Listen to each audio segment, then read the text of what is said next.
Assalamu alaikum wa rahmatullahi wa barakatuh. May the peace and blessings of the Almighty be upon one and all. Today we will be discussing a very important topic connected to the tongue.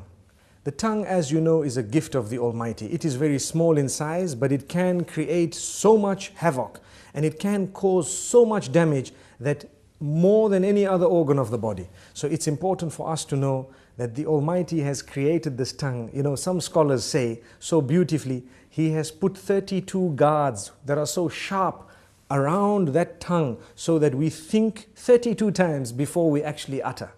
And it's amazing how the tongue is so small, it moves 1,001 times in a minute up and down, and yet it does not get cut by these sharp knives around.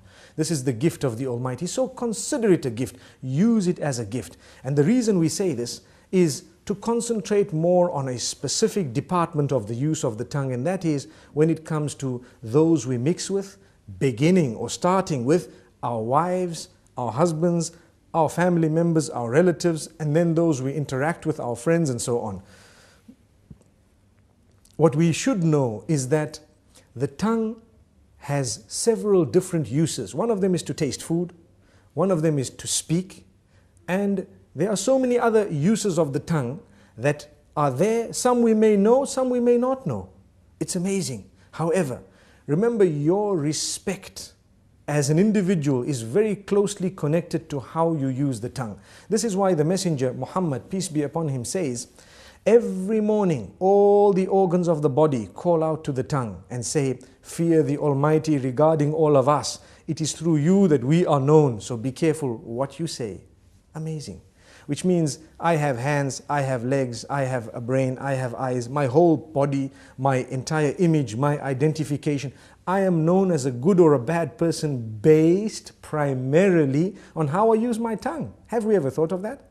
So if I use it correctly, I will be known as an upright individual. If I lie and swear, use vulgar language, scream and shout, they will know me as a bad person. But my legs have not committed a sin, my hands have not committed a sin, my hair and all the other parts of my body have committed no sin. The sin is committed by the tongue.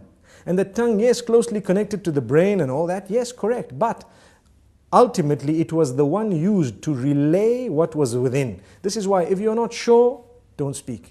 Speak when you are sure. Think about it, think twice. I'm sure we've all heard the saying, you've been given one mouth and two ears to speak half that of what you hear. So you hear more and you speak less.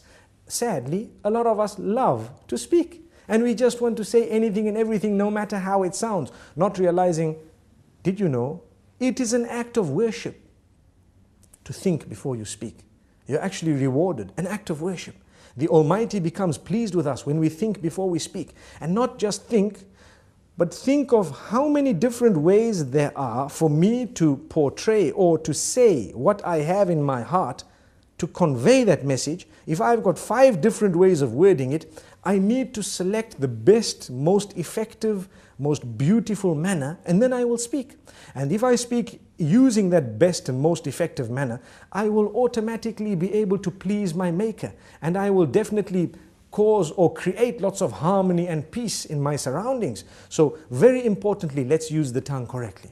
Number 1. Number 2 is not only the selection of words, the tone as well. Very closely connected to that. Some people scream and yell, they shout.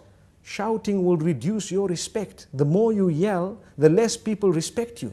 The next time you say something, nobody will want to listen to you because you're used to screaming. And this is the whole reason that we say, speak with a tone that is audible, but a respectable term, meaning respectful tone. You will find, and I'm sure we've all seen this, when someone has a habit of speaking with a calm tone and always relaxed, you will notice immediately that the minute they open their mouths, everyone is silent and listening. Whereas when you have another who's always yelling and screaming, everybody's yelling and screaming with them. No one knows whether they are serious or not serious. And imagine if you hear a person yell or scream who has never ever done that in his or her life. Automatically you would know that this is something very important because this person does not use this type of language or does not scream. Amazing. So this is the importance of the use of the tongue, how it gives the whole image of who we are just by its use. Sometimes a whole company can come crashing because of a CEO making one statement that is negative or bad. And there are examples of that in history where we've seen this happening because of the abuse or misuse of the tongue. The same way, a man who has always been respected can lose all his integrity within a split statement because of how bad it was and how evil it was. So we need to be careful. You are known by your tongue. Let us be careful how we use this tongue. We'd like to give a few more examples. Within the home, it is an act of worship to say words, to create the words and to utter words that will bring about a smile on the faces of your children and family members, your spouse primarily. Did you know that it is actually an act of worship to come home and utter words of goodness, sweet words, beautiful words, make people feel appreciated, make them feel wanted, make them feel the bond? And it is the tongue that makes us really connect to one another. And this is why we say it is an act of worship. So many people do not realize it's a charity to say a good word. A good word is a beautiful charity. We come home, we're silent. Being silent is something that's not good, especially when it comes to those who are waiting for you to say something of your own family. A good word. Yes, when there is a problem, you might want to remain silent for a moment. If you think that that is the best way of solving the problem for now, you might want to speak a little bit later. But even when you choose to speak, say the best words. This is from the messenger, may peace be upon him. And we always tell people charity begins at home. Sometimes we are very careful of our tongues outside the door. Whereas when it comes to in the home, those who work for us, those who live with us, those who are the closest to us in terms of family and so on, they are so worried of us opening our mouths because every other word is a swear word. Every other word is a lie. Every other word is a word which is derogatory, defaming, which is disrespectful, which causes hurt and harm. Why should we do that?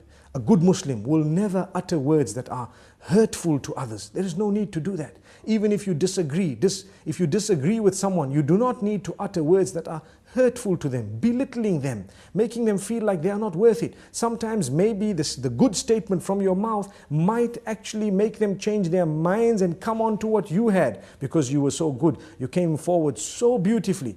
This is the religion. This is what we have been taught. Now let's ask ourselves, do we as Muslims really follow these teachings? We call ourselves Muslims. A lot of the times we swear so much that even those who are not Muslim are embarrassed. And it gives the wrong image of the teachings of the beloved messenger. May peace be upon him. And may the peace be upon all the other messengers. We shouldn't be doing this because we have the responsibility of portraying the correct image of the teachings of the Almighty. And these teachings primarily begin with a good tongue. The messenger, when he was sworn, he did not swear back. He never swore back. The swear words never came out of his mouth. He says, a true believer is not he who is vulgar, is not he who speaks hurtful statements, is not he who lies, is not he who utters words that are hurtful to people, words that are incorrect, unjust. So we need to learn from this. Let us learn to be honest, tell the truth. For indeed, to lie would be a burden on the shoulders, and it would be a very, very grave burden on the day of judgment. We should not be lying. We should not be hurting people's feelings. I hope I've said a little bit to motivate people to use their tongues in a better way, starting with myself and then everyone else. Remember, choose the best words, choose the best expressions, for indeed, to do that is a great act of worship. Until we meet again, Assalamu alaikum wa rahmatullahi wa barakatuh.